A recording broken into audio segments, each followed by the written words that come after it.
ओम अज्ञानतिमिरान्धस्य ज्ञानाञ्जनशलाकया चक्षुरुन्मीलितं येन तस्मै श्रीगुरुवे नमः। श्रीचैतन्यमनोभीष्टं स्थापितं येन भूतले स्वयं रूप कदा मह्यं ददाति स्वपदान्तिकं। वन्देऽहं श्रीगुरु श्रीयुधपदकमलं श्रीगुरु वैष्णवांच च श्रीरूपं साग्रजातं सहगना रघुनाथं वितं तं सजीवं स्वादेतं सावभूतं परिचं सहितं कृष्ण चैतन्य देवं श्री राधा कृष्ण बादान सहगना ललिता श्री विशाखावितांत च नमो ओम विष्णुपादाय कृष्ण पृष्ठाय भूतले श्रीमते भक्ति वेदांत स्वामिन इति नामने नमस्ते सारस्वते देवे गौरवाणी प्रचारिणे निर्विशेषा शून्यवादी पाश्चात्य देश तारिणे वांछा कल्पतरुभ्यश्च कृपा सिंधुभ्येव च पतितानां पावनेभ्यो वैष्णवेभ्यो नमो नमः। नमो महावदान्याय कृष्ण प्रेम प्रदायते कृष्णाय कृष्ण चैतन्य नामने गौरत्से नमः। हे कृष्ण करुणा सिंधु दीन बंधु जगतपते गोपेश गोपिका कांत राधा कांत नमस्तुते। तप्त कांचन गौरांगी राधे बिंदाबनेश्वरी विश्वभानुसुते देवी प्रणमामि हरिप्रिय नीलांचल निवासाय नित्याय परमात्मने बलभद्र सुभद्रायां जगन्नाथाय ते नमः।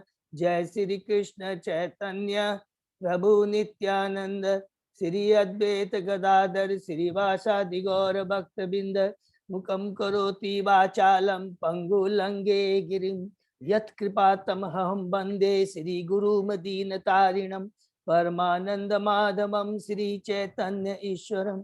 हरे कृष्णा कृष्ण कृष्ण हरे हरे हरे राम राम राम हरे। श्री श्री मंगलाचरण की जय, शिला प्रभुपाद की जय। हरे कृष्णा। एक बार से फिर से आज की इस भागवतम क्लास में सभी भक्तों का स्वागत है। गुरु की कृपा से, भक्तों की कृपा से, आचार्यों की कृपा से, भगवान की कृपा से हम लोग ये भागवतम का पाठ कर रहे हैं। कैंटो 1 का चैप्टर 2 हम लोग कर रहे हैं। कल हम लोगों ने जो हम लोग समराइज करेंगे, बहुत ही इम्पोर्टेंट है कि हमने क्या डिस्कस किया कि शुद्ध भक्तों की महज सेवा करने से क्या होता है, हमारा भगवान की भक्ति के प्रति लगाव उत्पन्न हो जाता है। और फिर आगे का, अगर हम भगवान की नाम की, भगवान की कथा को रुचि से सुनते हैं तो हमारी जो भौतिक इच्छाएं हैं वो खत्म हो जाती है। और फिर उसमें कहा कि अगर हम लोग हरि नाम को ठीक से सुनते हैं, बहुत ध्यान से सुनते हैं, एक तो रुचि से सुनते हैं, एक ध्यान से सुनते हैं, तो ये क्या होता है, बहुत ही पुण्यप्रद और बहुत लाभप्रद होता है।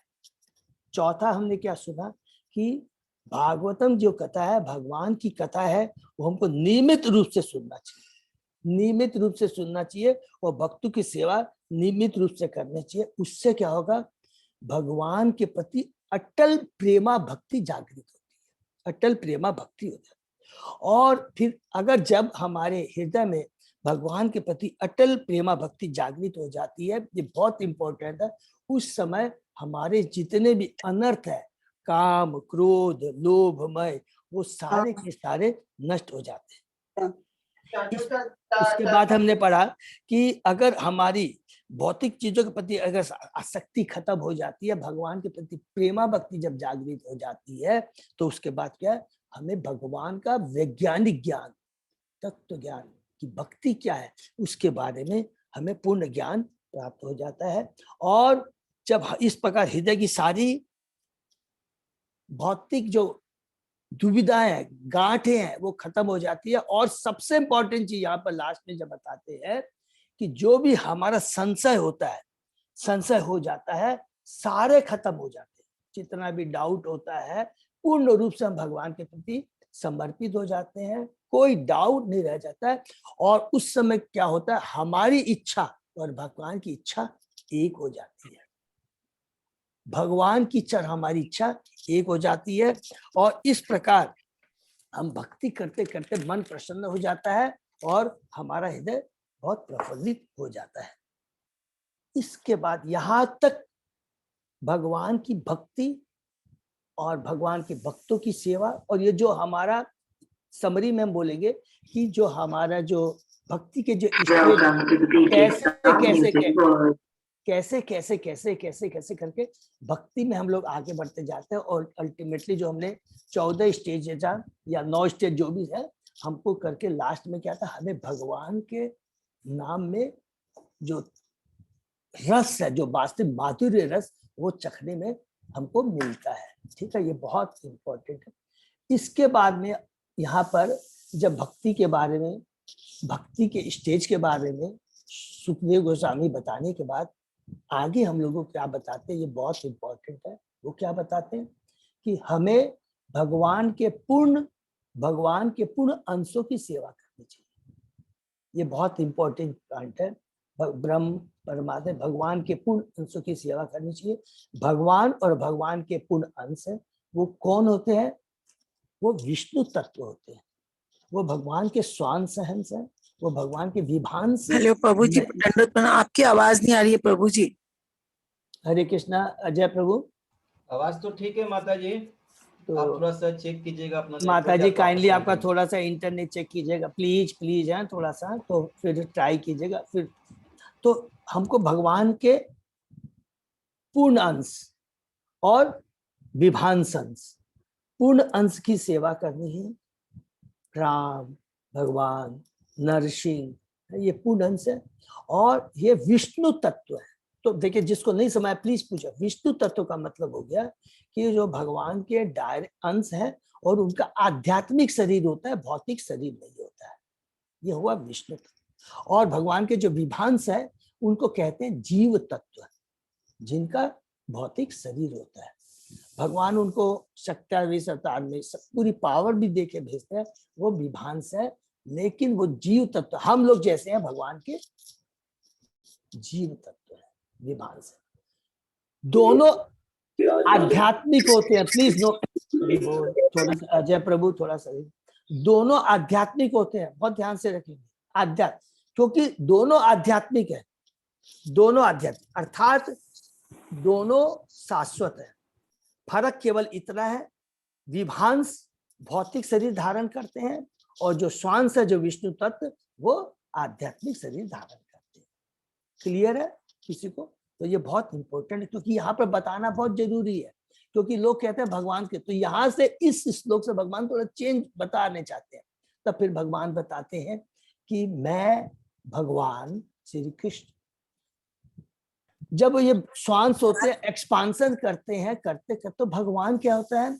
रजोगुण, तमोगुण और सतोगुण को धारण करते हैं, ब्रह्मा, विष्णु और महेश के हिसाब से। किस लिए करते हैं? इस भौतिक जगत के निर्माण के लिए, संचालन के लिए, पालन के लिए, और उसके बाद संहार के लिए। ये हम लोगों को यहाँ पर बहुत इंपॉर्टेंट बताते हैं। फिर यहाँ पर क्या बताते हैं कि लेकिन ये भगवान के जो 3 गुण अवतार होते हैं, उनको एक समान नहीं समझना चाहिए। क्योंकि भगवान के 3 गुण, जो रजोगुण, तमोगुण होता है, वो और कुछ नहीं बल्कि क्या है? पशु योनि के बराबर, पशु तुल्य बराबर। असभ्य जीवन, असभ्य योनि है, जिसके अंदर में कोई समाज में कोई व्यवस्था नहीं होती, डिसिप्लिन नहीं होती। अर्थात जो लोग वर्णाश्रम का नियम को पालन नहीं करने, न वर्ण का नाशक, जैसा कि आज हम लोग कर रहे हैं। आज before marriage supreme court allowed to stay, ये पशु योनि है, ये निम्न योनि है, ये तमोगुणी विचार है, एकदम नोट। उसके ऊपर जब हम उठते हैं, उसको बोलते हैं सभ्य योनि, सभ्य जीवन, जिसमें शिष्टाचार होता है। भक्ति की बात अभी छोड़ दीजिए, सभ्य जीवन होता है, डिसिप्लिन होता है, वर्णाश्रम का पालन होता है। और अब ये जो वर्णाश्रम का जो नियम बनाए गए हैं, यहाँ पर भगवान बोलते हैं, सब लोग नोट करेंगे, ये मैंने जो सभ्य जीवन बनाया, जो रजोगुण का, ये भौतिक भोग के लिए नहीं। ये जो डिसिप्लिन ये बताया गया, इससे क्या होगा कि अगर हम इसको स्ट्रिक्टली पालन करते हैं, भले हम लोग रजोगुणी लेवल पे हैं, बहुत ध्यान से सुनेंगे, लेकिन यदि इसको स्ट्रिक्टली पालन करते जाएंगे, तरीके से पालन करेंगे, तो एक ऐसी अवस्था आएगी कि हम लोग रजोगुण से उठ करके सतोगुण में आना ही आना। और जैसे हम सतोगुण में आ जाते हैं, उस समय हमारी चेतना निर्मल होती है और उस समय हमें ज्ञान होता है कि वास्तविक में भगवान कौन है और जीवन का उद्देश्य क्या है। तो ये सारी चीजें डिटेल में अभी तक हमने पढ़ी है, भक्ति के बारे में, भक्ति के बाद 3 गुणों के बारे में, और 3 गुणों के अंदर में कौन को जुड़ा हुआ है, विष्णु तत्व कौन है और जीव तत्व कौन। और यहाँ पर लास्ट में आकर के अभी हम लोग जो और आगे पढ़ेंगे, देवता लोग भी जीव तत्व में आते हैं, वो विष्णु तत्व नहीं है, उनका भी भौतिक शरीर होता है। तो स्वतः ही समझ में आता है यहाँ भगवान इसलिए क्यों एक्सप्लेन कर रहे हैं कि कई लोगों को डाउट होता है कि हमें पूजा किसकी करनी चाहिए। हमें विष्णु तत्व की पूजा करनी है, जीव तत्व की नहीं। इसी से हम लोग आगे और बढ़ेंगे, ठीक है। इसमें मुझे आशा है कि किसी को कोई कंफ्यूजन नहीं होगा, ठीक है ना। हरे कृष्ण प्रभु। हाँ, हरे कृष्णा, दंड में प्रणाम, बोलिए। प्रभु एक्चुअली क्या है, ब्रह्मा और शिव ये एक्चुअली तो सतोगुण में है, लेकिन वो सृष्टि के लिए रजोगुण और तमोगुण धारण करता है। बिल्कुल। विष्णु जो है वो तो शुद्ध सत्य है, लेकिन अभी वो सत्वगुण में मतलब पालन करने के लिए धारण करता है, ऐसा हम लोग समझ सकते हैं ना। बिल्कुल प्रभु, आज सही बोल रहे हैं प्रभु। देखिए, शिव ब्रह्मा भगवान के भक्त हैं, सब लोग ध्यान से सुनेंगे। केवल भौतिक जगत का संचालन करने, उत्पत्ति करने और विनष्ट करने के लिए ये लोग अलग अलग भगवान क्या करते हैं, शिव ब्रह्मा। शिव क्या है, तमोगुण के जो लोगों का लोग हैं उनको कंट्रोल करते हैं। ब्रह्मा जी क्या करते हैं, सृष्टि का क्या करते हैं, रचना करते हैं। कौन सी, सेकेंडरी, नॉट प्राइमरी। जो भगवान करते, वो हम लोग डिटेल में अभी पढ़ेंगे, अभी जस्ट पढ़ेंगे नेक्स्ट में, वो सेकेंडरी करते हैं। अर्थात पहला सृष्टि का काम भगवान करते हैं, किसके माध्यम से, पुरुषावतार के माध्यम। और विष्णु भगवान आकर के पालन का काम करते हैं, वो सतोगुण से। लेकिन अभी तो हम लोग ने कहा कि भाई भगवान तो 3 गुणों से ऊपर है। बिल्कुल, भगवान यहाँ पर आते हैं पालन के हिसाब से, वो भी सर। जैसे फॉर एग्जाम्पल क्या होता है, कभी कभी एक रेस्टोरेंट में, जैसे प्रभु ने किया तो एक थोड़ा गया रेस्टोरेंट में, कभी एक उसकी रेस्टोरेंट का मालिक है, तो कभी कैशियर नहीं आया किसी दिन, तो मालिक कैशियर के पोस्ट पे जाके बैठ कर कैश का काम करता है। तो इसका मतलब मालूम नहीं है वो मालिक नहीं है, वो कैशियर का काम है, तो कैशियर है तो इसका मतलब नहीं वो मालिक नहीं। तो उसी प्रकार भगवान श्री कृष्ण गोलोक धाम में बैठते हैं, अपने एक्सपांसन करते करते आते हैं इस सृष्टि की रचना करने के, इसको सॉरी हाँ, सृष्टि की रचना, पालन और संहार के लिए वो कौन सा रोल अटेंड करते हैं, कैशियर रूपी इस भौतिक जगत का पालन करने का, हाँ पालन करने का वो रोल अदा करते हैं, और वो सतोगुणी लेवल पे होते हैं। क्लियर है केसी पंडित प्रभु, किसी को डाउट, ठीक है ना। हरे कृष्णा। तो अभी हम लोग आगे चलते हैं, उसका हम लोग शुरू करते हैं। ओम नमो भगवते वासुदेवाय। ओम नमो भगवते वासुदेवाय। ओम नमो भगवते वासुदेवाय। नारायण नमस्कृत्य नरं चैव नरोत्तमं देवी सरस्वती व्यासं ततो जयम् उदीरये। नष्टप्रायेषु अभद्रेषु नित्यं भागवत सेवया भगवती उत्तम श्लोके भक्तिर्भवति नैष्ठिकी। आराधयो भगवान् ब्रजेश तन्य ततधाम वृंदावनम रम्या काचिदुपासना ब्रजवधूवर्गिण्या कल्पिता। श्रीमद्भागवतं प्रमाणम् अमलं प्रेम पुमर्थो महान्। श्री चैतन्य महाप्रभो मतम् इदं तत् आदरो न पर। हरे कृष्णा कृष्णा कृष्णा हरे हरे, हरे राम राम राम हरे हरे।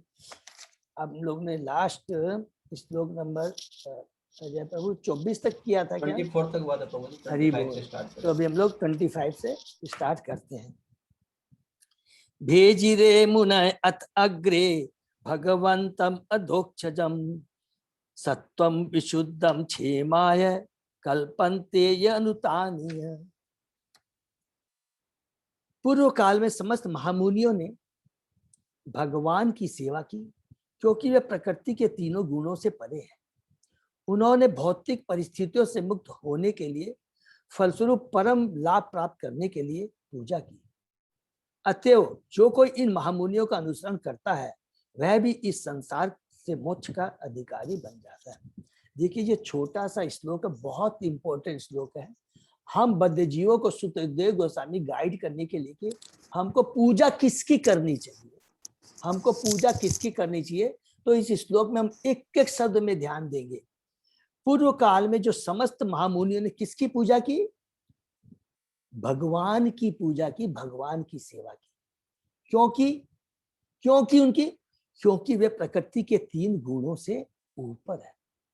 भगवान ही तीन गुणों से ऊपर गुणातीत है, और जो ऑलरेडी तीन गुणों से बंधा हुआ है वो हमारी मुक्ति कैसे दिला सकता है? अर्थात भगवान की सेवा की नंबर 1, और किसी दूसरे की नहीं की नंबर 2। क्योंकि भगवान तीन गुणों से ऊपर है। उन्होंने भौतिक परिस्थितियों से मुक्त होने के लिए, अर्थात भौतिक परिस्थितियों से मुक्त कौन करा सकता है? केवल भगवान ही कर सकते हैं। चींटी से लेकर ब्रह्मा तक भौतिक परिस्थितियों से झुलझ रहे हैं, इनसे बंधे हुए हैं। स्वरूप परम लाभ प्राप्त करने के लिए पूजा की। तो वो परम लाभ क्या है? परम लाभ क्या है? भगवान तीन भौतिक जगत से छुटकारा पाकर के, मुक्त होकर के। तो भौतिक जगत से मुक्त होने का मतलब है कि तीन गुणों से ऊपर भौतिक जगत में जो उतार चढ़ाव है, जो द्वंद्व है, उससे मुक्त होकर करके क्या लाभ प्राप्त किया? भगवान की भक्ति, भगवान की। अतः जो कोई इन महामुनियों का अनुसरण करता है वह भी संसार से मोक्ष का अधिकारी बन जाता है। अगर हम उन महानुभावों का, जो भगवान के सुप्त भक्त है, उनका अनुसरण करते हैं तो हमको भी मोक्ष का अधिकारी हो जाता है। और फिर से बार बार मैं रिपीट करूँ अपने, यहाँ जो मोक्ष का मतलब होता है, ये नहीं कि हम लोग खाली भौतिक जगत से छुटकारा पा गए। धर्म, अर्थ, काम, मोक्ष, वो जो मोक्ष जो किया है, जो वेदों में वर्णन आता है, ये वो मोक्ष नहीं है। मोक्ष का मतलब है कि detachment from the material things, attachment with भगवान, भगवान और भगवान की भक्ति से अटैचमेंट। तो ये बहुत इंपॉर्टेंट श्लोक है, ठीक है। धर्माचरण का प्रयोजन न तो भौतिक लाभ प्राप्त करना है, न ही आत्मा पदार्थ के अंतर को बताने वाला सरल ज्ञान को अर्जित करना है। धार्मिक अनुष्ठानों का चरम उद्देश्य, प्लीज माइंड करें, याद करें, धार्मिक अनुष्ठानों का परम उद्देश्य अपने आप को भव बंधन से छुड़ाना और उस दिव्य जगत में स्वतंत्रता का जीवन पुनः प्राप्त करना। माने पुनः प्राप्त करना, इसको भी अंडरलाइन करेंगे कि मीन्स हम भगवान के अंश है, हमारा शाश्वत हम भगवान के हैं, हमारा धाम भगवान का धाम है। लेकिन जब हम स्वामित्व की भावना आ जाती है तो भगवान इतने कृपालु, उस भावना को, उस इच्छा को भी पूर्ति करने के लिए इस भौतिक जगत की रचना करते हैं, और स्वयं उसके पालन के लिए, संहार के लिए सब कुछ भगवान स्वयं अपने को सतोगुणी रजोगुणी तमोगुणी के रूप में ला करके ये सेवा करते हैं, ठीक है। अतः धार्मिक नियम का संचालन द्वारा होता है, और धर्म का उद्देश्य महाजनों अर्थात भगवान के अधिकृत प्रतिनिधियों के अतिरिक्त कोई नहीं जानता, कोई नहीं जानता। कौन? कितनी बढ़िया यहाँ पे बात लिखा है कि अतः धार्मिक नियमों का संचालन भगवान द्वारा होता है, और धर्म का उद्देश्य महाजनों अर्थात भगवान के अधिकृत प्रतिनिधि अतिरिक्त कोई नहीं जानता। प्लीज इसको अंडरलाइन करें। अगर वास्तव में धर्म क्या है, भक्ति क्या है, भगवान क्या है, भक्ति भगवान क्या है, अगर इसको जानना है तो हमको किसके पास जाना होगा? जो भगवान के महाजन है, जो अधिकृत प्रतिनिधि है, जो भगवान के रिप्रेजेंटेटिव है, उन्हीं के पास जाना, और किसी के पास में नहीं जाना है। नहीं तो क्या होगा कि हमने जो पढ़ा था, जिस प्रकार दूध में सांप का मुंह लगने से वो विष हो जाता है, इनके अलावा अगर हम किसी से सुनते हैं, सुनने की तो आप बात छोड़ दीजिए, अगर उनका एसोसिएशन भी करते हैं तो हमारा आध्यात्मिक ये मनुष्य जीवन नष्ट हो जाएगा। ये बहुत इंपॉर्टेंट चीज है। भले ही भक्ति ना करे, देखिए कितनी कड़ी बात कह रहा हूं, लेकिन इस तरह के लोगों का अगर हम संग करेंगे तो ये मनुष्य जीवन ही नष्ट हो जाएगा। ये बहुत इंपॉर्टेंट चीज है। इसलिए जो प्रोफेशनल्स हैं, जिनका एक्चुअली उद्देश्य धन कमाना है, जिनमें डुप्लीसिटी है, जो डिप्लोमेटिक है, उन लोगों का संग बिल्कुल नहीं करना चाहिए। ठीक है। भगवान के ऐसे 12 महाजन हैं जो धर्म के उद्देश्य को जानते हैं और सभी भगवान की सेवा में लगे रहते हैं। जो लोग अपना हित चाहते हैं उन्हें चाहिए कि इन महाजनों का अनुसरण करें और उससे परम लाभ प्राप्त करें। तो ये देखिए लास्ट ये 2-3 श्लोक हम पढ़ रहे हैं। भक्त प्लीज ध्यान रखिएगा, 2 चीज पर भगवान यहाँ पर जोर दे रहे हैं, किन से सुनना चाहिए और किसकी पूजा करनी चाहिए। तो उसके लिए जो भगवान के प्रतिनिधि हैं, जो महाजन है, तो यहाँ पर 12 महाजन है। तो मेरे ख्याल से सबको अच्छे से तो याद होगा कि 12 महाजन कौन है। इसका डिटेल में भी मोस्ट प्रोबेबली कैंटो 6 में है, 12 महाजन के बारे में डिटेल में पढ़ेंगे तो फिर भी अब याद कर सकते हैं। सबसे कैसे पहले हैं ब्रह्मा जी, शिव भगवान, नारद, चतुष्कुमार, कपिल देव जो देवहूति के पुत्र हैं, कपिल देव, भीष्म, जनक, बलि, यमराज। यमराज भी भगवान के एक महाजन में आते हैं, सुखदेव गोस्वामी, स्वयंभू मणि और प्रहलाद महाराज। ये 12 है, ये कहीं भी हम लोग को मिल जाएगा। तो इन महाजन जैसे और उनके जो प्रतिनिधि हैं, जो भगवान के प्रतिनिधि हैं, उनके ही गाइडेंस में हमको भक्ति करना है। ठीक, नेक्स्ट। मुमुक्षव घोर रूपान हित्वा भूतपतिन अथ नारायण कला शांता भजंती ही अनसूयव। जो लोग मोक्ष के कामी हैं वे निश्चय ही द्वेष रहित होते हैं और सबका सम्मान करते, किंतु फिर भी वे देवताओं के घोर रूपों का तिरस्कार करके भगवान विष्णु तथा उनके स्वांतों के कल्याणकारी रूपों की ही पूजा करते हैं। फिर से सुखदेव गोस्वामी कहते हैं, देखिए जो भगवान के जो भक्त होते हैं वो भगवान देवताओं के घोर रूपों का तिरस्कार करते हैं। तिरस्कार का मतलब क्या होता है कि वो उसको अवॉइड करते हैं।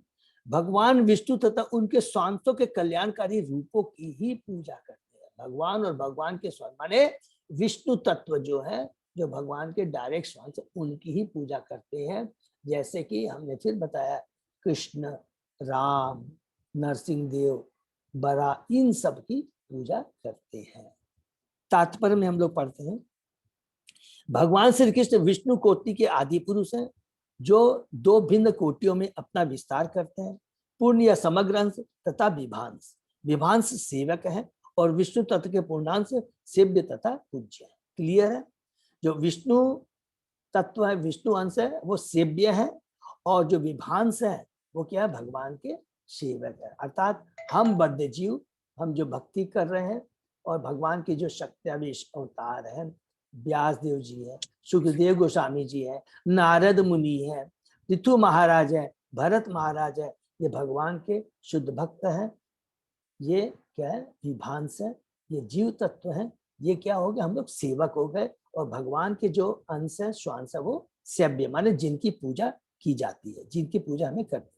भगवान द्वारा शक्ति प्रद सारे देवता भी विभांश है। देखिए यहाँ पर और क्लियर कर दिया प्रभु आज, जो देवता लोग भी हैं वो भी क्या है, जीव तत्व है, नोट करेंगे, विभांश है और वो भी क्या है, भगवान के शक्तिप्रद, अर्थात भगवान उनको, भगवान के वो भक्त हैं, इसीलिए तो भगवान ने उनको स्पेशल पावर देके भेजा है।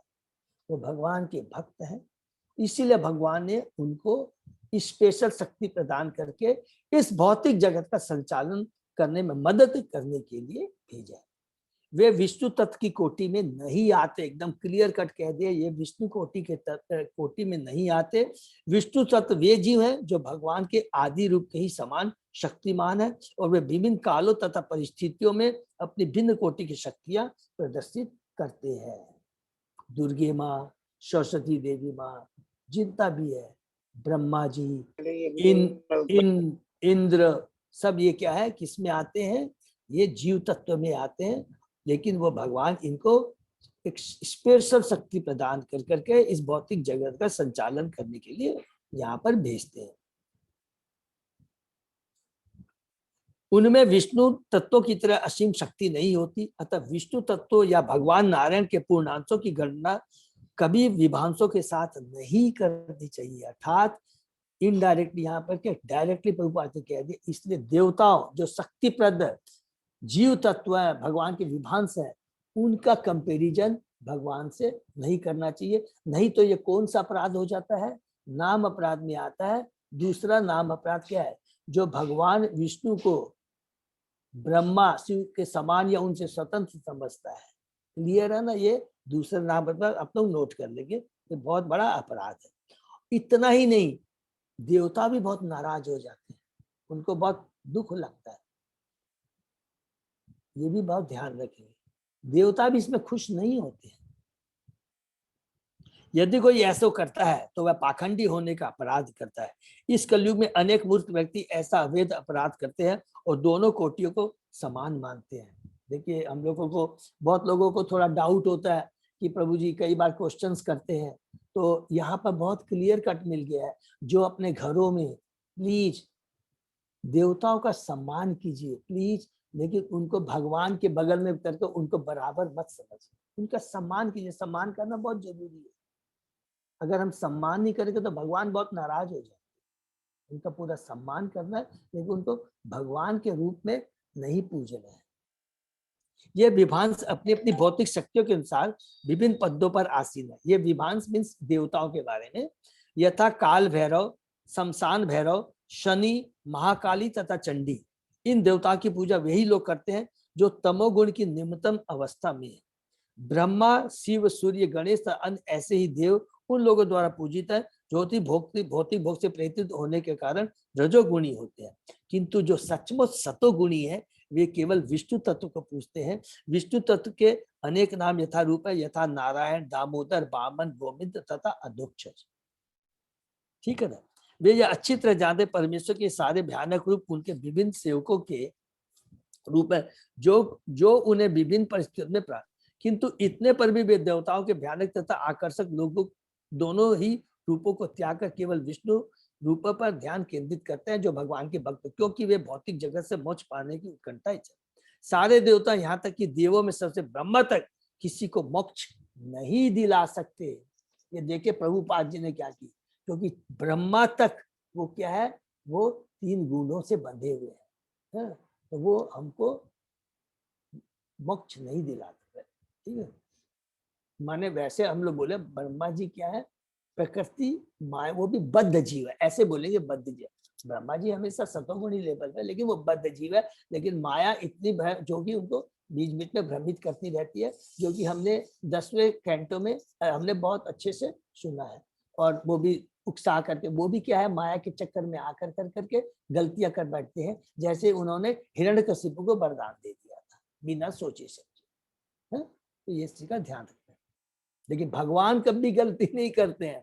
भगवान चाहे कितना अपने भक्त को, जो कि उसकी आत्मा, उसको बहुत सोच समझ करके वरदान देते। इसलिए भगवान ने कभी भी ब्रह्मा जी को भी, शिव जी को भी, सब ने सुना है। हिरण्यकशिपु ने अमर होने के लिए कठोर तपस्या की थी, किंतु उनका पूज्य देव ब्रह्मा उसे वैसा वर देकर प्रसन्न नहीं कर सका। इसलिए विष्णु के अतिरिक्त अन्य कोई मुक्तिपाद या मुक्ति का प्रदाता भगवान नहीं कहलाता। सारे देवता भी भौतिक सृष्टि के अन्य जीवों की भांति इस संसार के संहार के समय नष्ट हो जाते हैं। जब वे स्वयं मुक्ति नहीं पा सकते तो फिर अपने भक्तों को वे किस तरह मुक्ति दिला सकते हैं। इतना सुंदर डिटेल में प्रभुपाद जी ने यहाँ पर हमें बता दिया है कि विष्णु तत्व, जीव तत्व, विभांश है भगवान के, उनकी क्या पोजीशन है, उनका क्या पावर है, सारी चीजें डिटेल में एक्सप्लेन करके प्रभुपाद जी ने यहाँ पे बता दिया है कि श्रेष्ठ कौन है। ठीक है ना, और आगे हम लोग पढ़ते हैं। हरे कृष्णा प्रभु।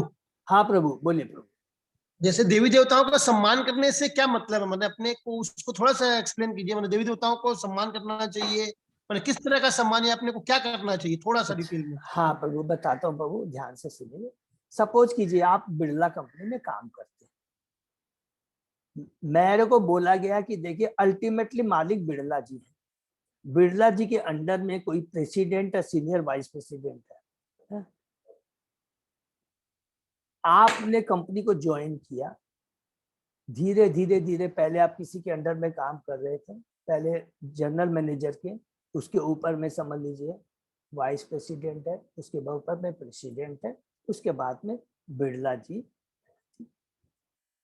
तो हमने कहा कि बताया गया कि आप जब बोलते हो कंपनी में किसमें आप काम कर रहे हैं, समझ लीजिए वाइस प्रेसिडेंट के अंडर में, ठीक है, बहुत ध्यान से सुनिएगा। लेकिन तो जब आपसे कोई पूछा जाता है कि आप कहाँ काम करते हो, तो आप वाइस प्रेसिडेंट का नाम लेते हो कि बिरला जी का नाम लेते हो?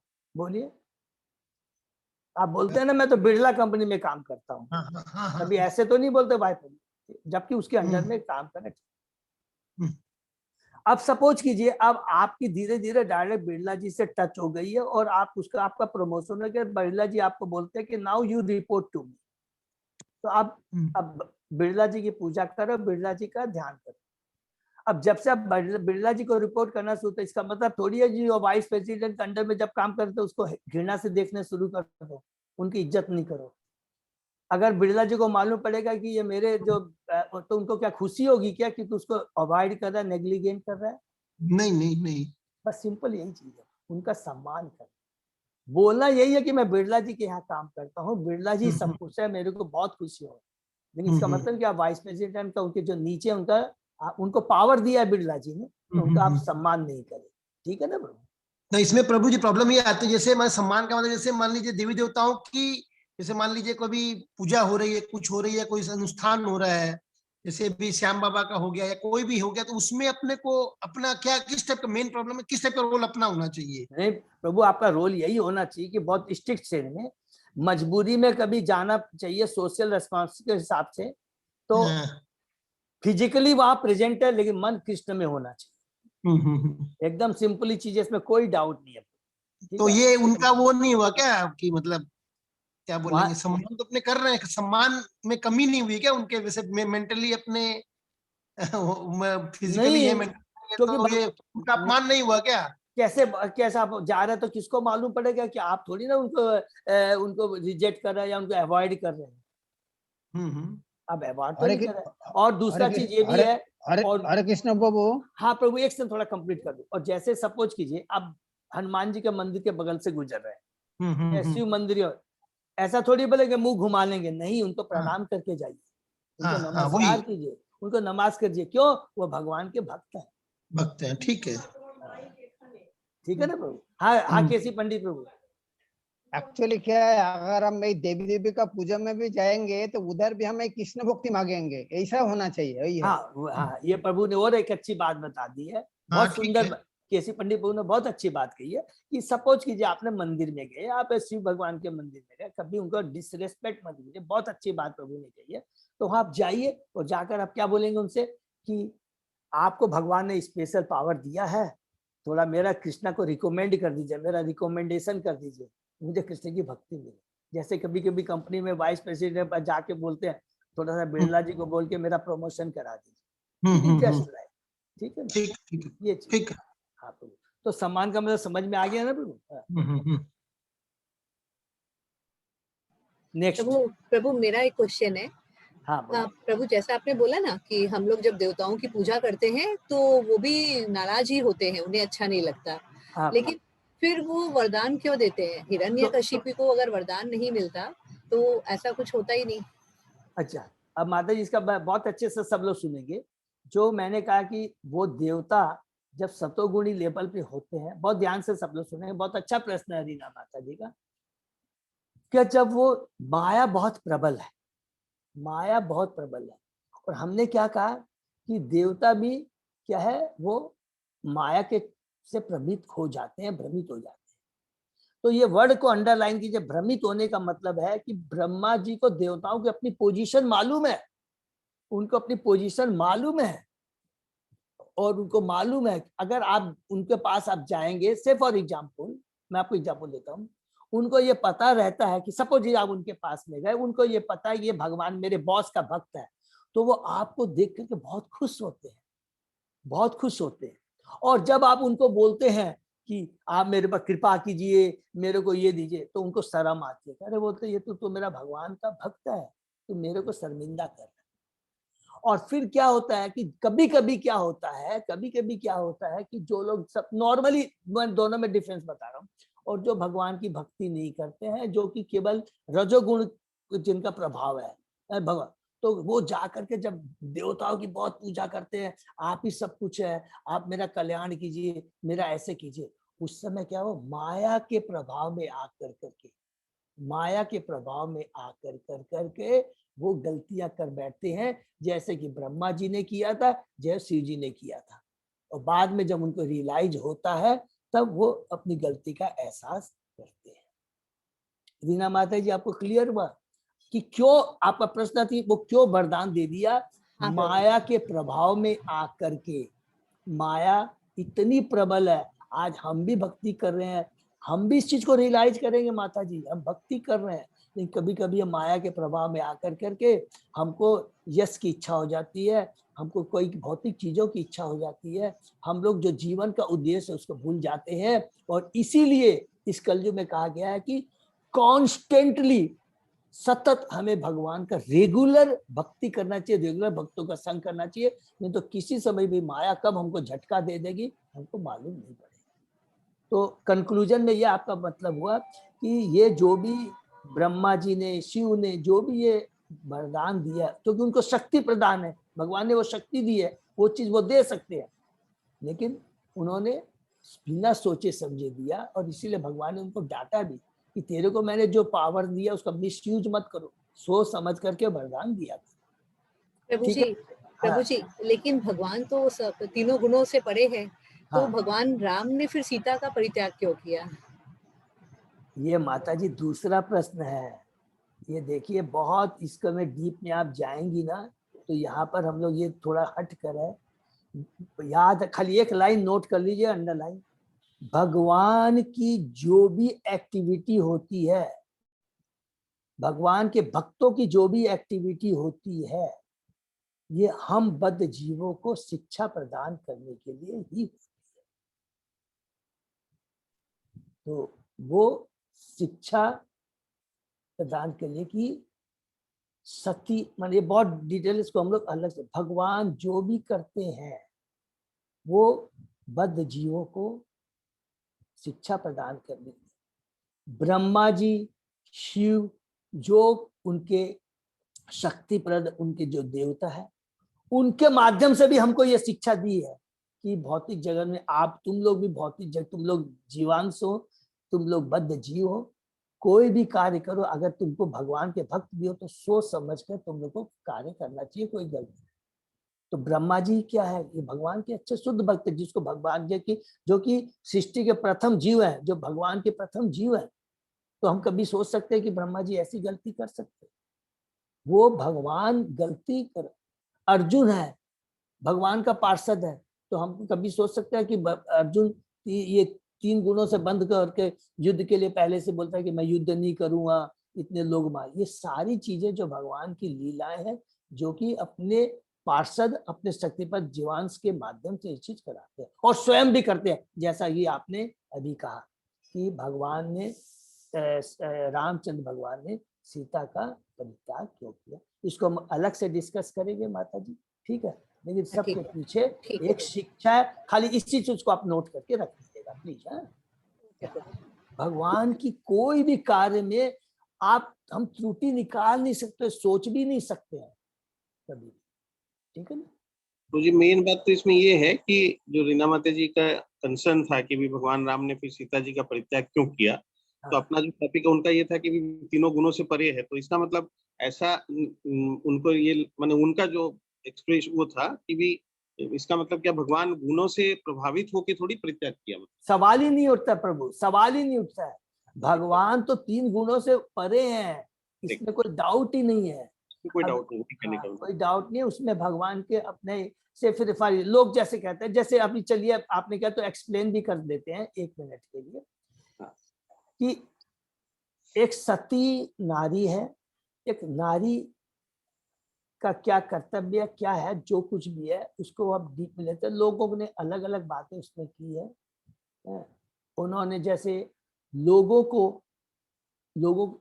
की कहता है कि जैसे एक धोबी ने कहा था ना, उन धोबी ने कहा था कि वो रावण के यहाँ इतने दिन तक रही थी, उसके बाद में राम ने उनको क्यों एक्सेप्ट कर लिया।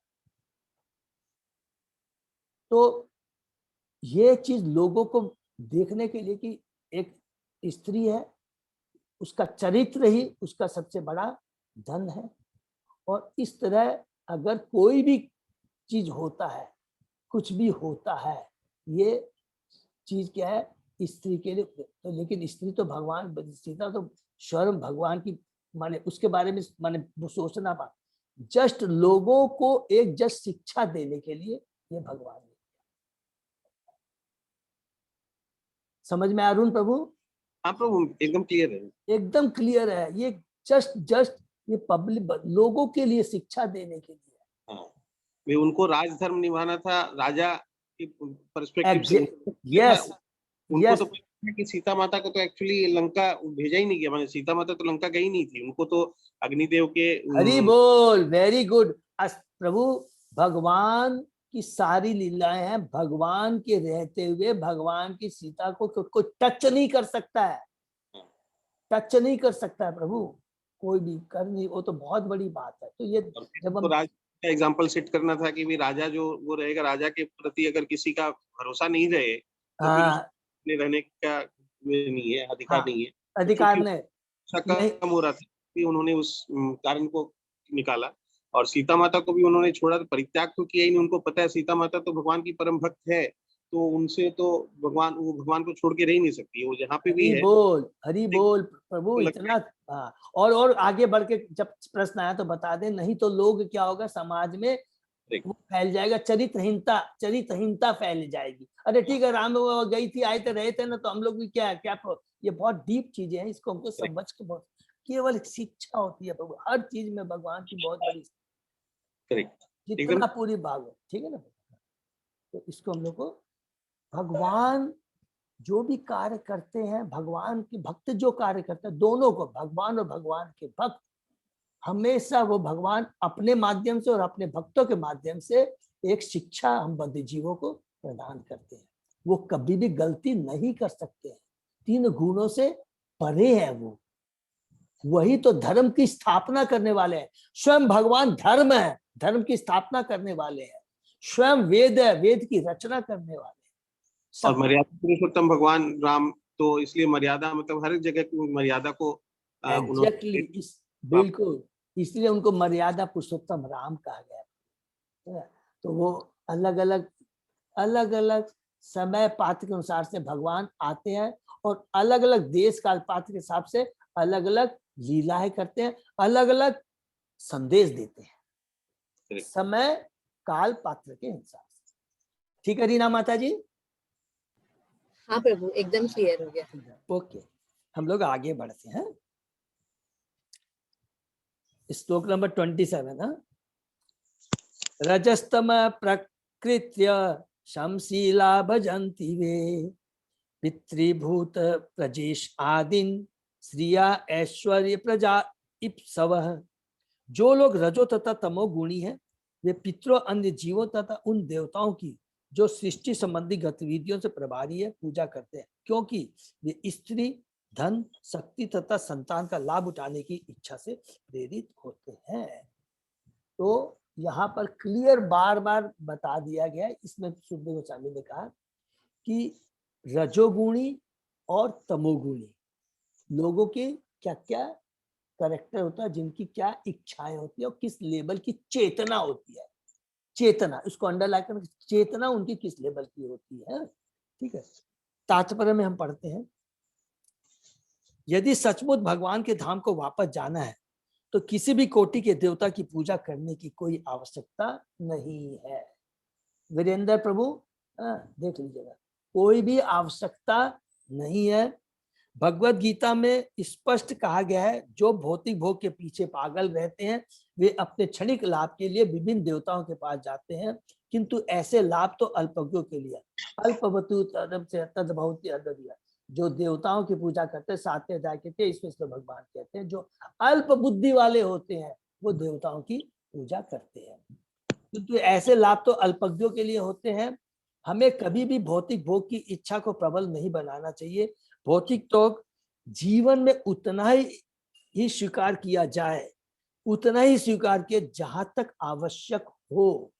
प्लीज इसको नोट करें। मीन्स अदरवाइज चाहे कोई कितना अपना ज्ञान दे दे, कितना इंटरप्रिटेशन करते हैं, ये भगवान और भगवान के भक्त के शब्द है कि उतना ही भौतिक चीज स्वीकार किया जाए। अब ये जो स्वीकार वर्ड है ना, इसको भी अंडरलाइन करेंगे। उतना ही स्वीकार किया जाए जहां तक आसो, न उससे कम न ज्यादा। तो दो चीजें, स्वीकार वर्ड को अंडरलाइन करेंगे। स्वीकार का मतलब ये नहीं हुआ कि आप धन मत कमाओ, बिलियनियर बनो, ट्रिलियनियर बनो, उतना कर, लेकिन अपने भोग के लिए उसको यूज मत करो। स्वीकार का मतलब अपने भोग के लिए यूज मत करो। हमको क्या बनना है? युक्त बैरागी बनना है, हमको फल्गु बैरागी नहीं बनना है। दो तरह के लोग होते हैं, फल्गु बैरागी और युक्त बैरागी। युक्त बैरागी क्या करता है? वो भगवान के द्वारा दी हुई सारी भौतिक चीजों को पूर्ण रूप से कलेक्ट करता है, एक्सेप्ट करता है, और उतना ही यूज करता है अपने लिए जितना उसकी भक्ति में सहायक हो, और बाकी वो भगवान की सेवा में लगा। इसको कहते हैं युक्त बैरागी। मीन्स उसके पास सारा भौतिक धन है, पूरे भौतिक धन के बीच में बैठा हुआ है, लेकिन किसी के चीज को, उस धन के प्रति उसकी आसक्ति नहीं है। उसके पास अरब रुपया, खरब रुपया है, जैसे अम्बरेश महाराज। अम्बरेश महाराज इज द मोस्ट इंपॉर्टेंट एकदम एग्जाम्पल है, जो कि रियल युक्त बैरागी थे, जो इतने बड़े महान राजा थे, लेकिन उनकी एक भी चीज के प्रति न धन, न इतने बड़े महान साम्राज्य, स्त्री, प्रजा, किसी और यश, किसी के प्रति आसक्ति नहीं। दूसरा होता है फल्गु बैरागी, जो भगवान कहते हैं उसको एक तरह से स्ट्रिक्ट सेंस में, मैं वर्ड यूज कर, स्ट्रिक्ट सेंस में कहता है भगवान उसको कहते हैं ये ढोंगी है, ढोंगी ढोंगी है। कैसे है? वो कोई भी भगवान की जो भौतिक जगत की जितनी भी चीजें हैं उसको टच भी नहीं करता है। वो बहुत बड़ी तपस्या करता है, बहुत शरीर को कष्ट देता है, ये डर कर करके कि अगर मैं कोई भी भौतिक चीजों के प्रति आसक्ति रखूंगा, टच करूंगा, उसमें ध्यान दूंगा, तो मैं भौतिक बंधन में फंस जाऊंगा और मेरे को तो इस भौतिक जगत से छुटकारा पाना है। इसको बोलते हैं फल्गु बैरागी। तो भगवान कहते हैं नहीं, ये जो सारी चीजें हैं अगर तू मेरी सेवा में लगाता है तो ये भक्त, ये भौतिक नहीं रह जाती है, ये आध्यात्मिक हो जाती है। आज हम सब लोग यहाँ बैठे हुए हैं, जितना हम ये आज हम लैपटॉप यूज कर रहे हैं, करताल यूज कर रहे हैं, साउंड सिस्टम यूज कर रहे हैं, ये जब भगवान की सेवा में यूज होता है तो ये भौतिक नहीं है, ये आध्यात्मिक है, क्योंकि ये भगवान की भक्ति के कार्य में यूज हो रहा है। तो ये बहुत इंपॉर्टेंट हमें ध्यान करना, ठीक है ना। अधिक भौतिक भोग स्वीकार करने का अर्थ है संसार के कष्टों से अधिकाधिक बंधन। भौतिक स्वीकार माने भोगने की जितनी इच्छा होगी उतना हम भौतिक जगत से बंधते जाए। जो लोग भौतिकता से संपन्न है उन्हें अधिक धन, अधिक स्त्रियां तथा झूठी भव्यता जैसी वस्तुएं चाहिए, क्योंकि वे विष्णु की पूजा से प्राप्त होने वाले लाभ से अनभिज्ञ रहते हैं, उनको जानकारी नहीं रहती। अगले थोड़ा पैराग्राफ में प्रभुपाद जी लिखते हैं, भौतिक सुख के लिए देवता के पास जाने की कोई आवश्यकता नहीं है। ये देवता भगवान के दास मात्र है, फलतः ये जल, वायु, प्रकाश आदि के रूप में जीवन की आवश्यकता प्रदान करने के लिए बाध्य है। ये वर्ड को नोट कीजिए, बाध्य, दे आर बाउंड। इनको भगवान ने जो ड्यूटी दी है, they are bound to perform their duty honestly. ये कितनी बड़ी बात प्रभुपाद जी कह रहे हैं, इनको बाध्य है। और अगर हमको भौतिक इच्छाएं हैं तो हमने डिस्कस किया था, हमको किसके पास जाने? अरे भगवान के पास ही जाइए। देवताओं के पास जाएंगे, भगवान के पास जाने में जमीन आसमान का फर्क है। क्योंकि जो ऑलरेडी बंधा हुआ उससे हम मांगेंगे तो हमारी और भौतिक इच्छाएं बढ़ेगी, भूजेगी नहीं। और वही जो 3 गुणों से ऊपर भगवान है, भगवान के शुद्ध भक्त उनके पास जाएंगे, एकमात्र उनके दर्शन से, उनके प्रेजेंस से हमारी सारी, पहली तो चीज क्या है कि जो भौतिक इच्छाएं उनके कांस्टेंट एसोसिएशन में रहने से वो धीरे धीरे खत्म हो जाएगी, माने अनावश्यक जो इच्छाएं वो धीरे धीरे खत्म हो जाएगी। ऐसा नहीं, तो इसीलिए अगर कोई भौतिक इच्छा है भी तो हमको भगवान के पास ही जाना चाहिए, और भगवान सोच समझ कर करके हमें वो चीज देंगे। भगवान देखते हैं। आज देखिए, भगवान ने भरत महाराज, पृथु महाराज, अम्बरीश महाराज, ये तो बहुत बड़े साम्राज्य के मालिक थे, कितना धन था, यश था, लेकिन उनकी भौतिक चीजों के प्रति आसक्ति नहीं थी। अगर उनकी आसक्ति होती तो एक समय के बाद वो तुरंत सब कुछ विद इन ए सेकेंड छोड़ करके जंगल में नहीं जाते भक्ति करने के। आज हम खुद अपने ऊपर ले ले, हम लोग सोचते हैं ये इतनी उम्र होगी, हमारा अटैचमेंट करा, अगर हमारा अटैचमेंट है हम तो बोलेंगे नहीं यार अभी और 2 साल बाद, अच्छा और 2-3 साल बाद, अच्छा, लेकिन नहीं, वो शुरू से ही भगवान के, वो तो इसीलिए वो उनको राजर्षि बोला जाता था। What is the meaning of राजर्षि? जो राज करते थे लेकिन वो कृष्ण के शुद्ध भक्त होते थे, कृष्ण को केंद्र में रख करके राज्य चलाते थे, और अपने आचार से, अपने आचार से, प्रचार से वो लोगों को भक्ति में लाते थे, भक्ति की तरफ अग्रसर करते थे। वो उसको बोलते हैं राजर्षि। तो इतना बढ़िया प्रभुपाद जी यहाँ क्या कि दे आर बाउंड। और आगे देखिए, जब भगवान श्री कृष्ण सशरीर ब्रज धाम में विद्यमान थे तो उन्होंने इंद्र की पूजा बंद करवा दी थी और ब्रजवासियों को सलाह दी थी कि वे अपने व्यवसाय द्वारा उनकी पूजा करें और ईश्वर में श्रद्धा रखें। भौतिक लाभ के लिए बहुदेव पूजा धर्म की विकृति है। भागवत के प्रारंभ में ही इस प्रकार की धार्मिकता की निंदा कैतव धर्म कहकर की गई है, जो कि हमने सबसे पहले भागवतम के चैप्टर 1 के दूसरे श्लोक में पढ़ा था कि भागवतम ने सबसे पहला क्या किया था, कैतव धर्म को रिजेक्ट किया, मीन्स धर्म अर्थ काम मोक्ष, इसको उन्होंने रिजेक्ट कर दिया। संसार में केवल एक ही धर्म है जिसका पालन हर एक को करना चाहिए, और वह है भागवत धर्म, जो केवल भगवान की पूजा सिखाता है, अन्य किसी की नहीं। तो भागवत धर्म का मतलब हो गया भक्ति, धर्म का मतलब हो गया भक्ति, और हमें भगवान के भक्तों की सेवा करनी चाहिए, उनके एसोसिएशन में रहना चाहिए। बाकी जो कुछ भी हम करते हैं वो कैतव धर्म है, चाहे कुछ भी बोले। कैतव का मतलब हो गया जो हमारी भौतिक इंद्रियों को खत्म नहीं कर सकता है, जो हमको भौतिक इंद्रियों के प्रति आसक्त करता है, वो हो गया कैतव धर्म। और जो धर्म हमको भगवान से जोड़ता है और भौतिक चीजों के प्रति हमारी अनासक्ति, डिटैचमेंट लाता है, वही है वास्तविक धर्म, अर्थात भागवत धर्म। हरे कृष्णा। ये बहुत स्ट्रॉन्ग शब्दों में यहाँ पर हम लोगों ने आज पढ़ा कि भागवत धर्म क्या है, सतोगुण क्या है, रजोगुण क्या है, तमोगुण क्या है, what is the real position of the demigods and what is the real position of भगवान और भगवान के भक्त। पहला श्लोक में हमने पहला पढ़ा, जो आज का श्लोक शुरू किया था, भगवान के भक्त वो किस मुनि किसकी पूजा करते हैं, उस भगवान की जो तीनों गुणों से ऊपर है, जो हमको भक्ति वास्तव में प्रदान कर सकते। हरे कृष्णा। 8 बज गया तो शायद हम लोग आज यही विराम कर देना चाहिए। तो जी इन 2 श्लोकों में भागवतम में बहुत कैटेगरिकली भगवान यानी विष्णु तत्व और देवताओं के बीच उनका जो डिफरेंस है उसको बहुत कैटेगरिकली ये किया गया, हाईलाइट किया गया ना, बहुत हाईलाइट किया गया प्रभु, इतना अच्छा किया गया। देखिए ये सारी चीजें हमको भगवत गीता से मिलती है, लेकिन इसको जैसे जो रियलाइजेशन होता है ना, ये भागवतम इतना, इसीलिए मैं पढ़ रहा था कि एक जस्ट बोलते हो कि इतना सुंदर ये भागवतम है कि जस्ट मैं एक लेक्चर सुन रहा था, जस्ट उसको फिनिश करते हैं प्रभु ने। अरुण प्रभु आप कुछ बोलना चाहेंगे और आगे प्रभु? नहीं, यही मैं बोलना चाह रहा हूँ कि भागवतम में बहुत कैटेगरिकली इस बात को हाईलाइट किया गया है कि डेमी गॉड को पूजा वर्शिप का जरूरत नहीं है, because ultimately they are also all serving to Krishna. तो हमको डायरेक्ट कृष्णा से ही कनेक्ट होना है और कृष्णा को ही सर्व करना है, ओनली एंड ओनली कृष्णा।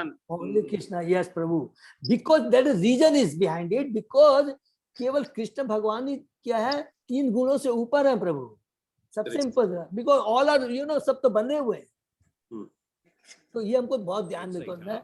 और मैं एक लेक्चर पढ़ रहा था कि जब चैतन्य महाप्रभु छोटे थे 6 महीने के, तो जगन्नाथ मिश्र ने और सची माता जी ने उनको कुछ खिलौने दे दिए, कुछ खाने की चीज दे दिया, कुछ किताबें दे दिया, तो वो सारी चीजों में पड़ी हुई थी।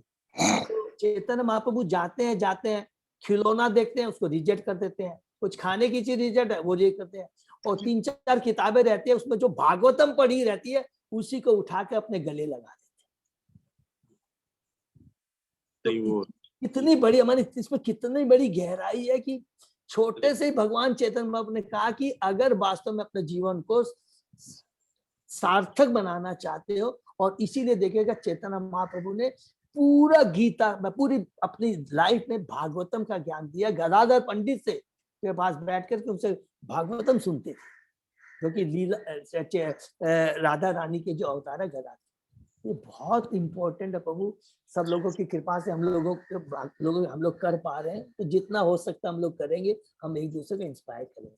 हरे कृष्णा। बहुत अच्छा अपॉर्चुनिटी है जो हम लोग रेगुलरली भागवतम सुन रहे हैं, कर पा रहे हैं प्रभु। हाँ, एक दूसरे के कितनी ये भगवान की बहुत बड़ी हम लोग पर कृपा है प्रभु। बहुत ही हाँ, तो मैं तो बहुत भक्तों को धन्यवाद देता हूँ, श्री संगीता माता जी को धन्यवाद देता हूँ, सभी भक्तों को धन्यवाद देता हूँ। हरे कृष्णा। तो यही हम लोग विधान करते हैं। हरे कृष्णा। हरे हरे कृष्णा प्रभु जी। हरे कृष्णा प्रभु जी। हरे कृष्णा। हरे कृष्णा प्रभु जी। हमारी क्लास सैटरडे तक होती है, मंडे से होगी, संडे अपना नहीं हो रहा है। हाँ सॉरी, संडे को we will not any class. तो संडे मतलब हम लोग 1 घंटा 1.5 घंटा जो भी सारे श्लोक को वापस अपने रिवीजन करेंगे, या उसके जो तात्पर्य पे पूरा ढंग से पढ़ने हाँ की कोशिश प्रभु, करेंगे। प्लीज हम लोग करेंगे। और प्रभु जैसे भूल जाता हूँ मैं बीच में, जो इम्पोर्टेंट श्लोकास है ना, वो थोड़ा याद करेंगे। पहले जो 3 श्लोक तो एकदम कोई नहीं भूलेंगे, जो भागवतम के पहले 3 श्लोक है, जिसमें भगवान के बारे में, भागवतम के बारे में, और भागवतम पढ़ने के लिए जो इंकरेज करते हैं। फिर भगवान वास्तव में सर्वेशाम पुंसः, जो अरुण प्रभु ने 6 नंबर श्लोक, ऐसे कर करके मैं सारे अपने लोग नोट करते जाएंगे। और वो जैसे अजय प्रभु ने कहा, तो हम लोग ट्राई करेंगे उसको मेमोराइज करने का। तो यही एक मौका है, शायद बाद में नहीं हो पाए, ठीक है ना। हरे कृष्णा। हरे कृष्णा। हरे कृष्णा। हरे कृष्णा प्रभु जी, प्रणाम। हरे कृष्णा प्रभु जी, हरे दंडवत कृष्णा, प्रणाम। दंडवत प्रणाम। दंडवत प्रणाम प्रभु जी, हरे दंडवत कृष्णा, जन राम गुंजन माता। दंडवत प्रणाम। हरे कृष्णा प्रभु जी। हरे कृष्णा प्रभु जी। हरे कृष्णा प्रभु जी। हम लोग दंडवत प्रोग्राम को प्रणाम। विराम देते हैं।